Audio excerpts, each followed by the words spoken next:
I think ugogo nguyokala omdala ukuza kule show. So ngijabulile namhlanje ukuthi sinogogo Ganda ozosibusisela ishow and asitshele ngeindaba ekaThixo. So simamukele sathi hayi namhlanje ugogo ukhona siyajabula futhi siyamamukela gogo sawubona. Ne ke le ngwana o ya le mara ke tshaba go bua gore ke gona le batho ba buang le nna. Kuyafana no laba bantu abathakathayo ebusuku ngangibezwa mara ngiyatshela umuntu until at one stage ngaphupha iphupho.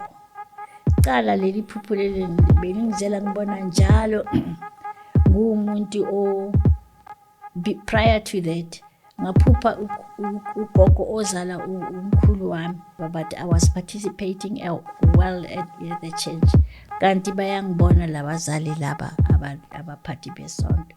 Umoya lokho ngihlupha ngaphana abantu yasonta nabo bang-ill-treata ngesinye isikhathi angina nokudla angina nani I don't have a visitor, I don't have nothing.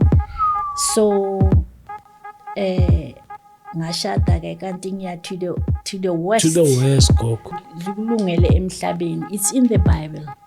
Once every month you must pay uNkulunkulu a tax. It's in the Bible. That is why Jesus Christ uyewathumeza kuPetros lamadoda labe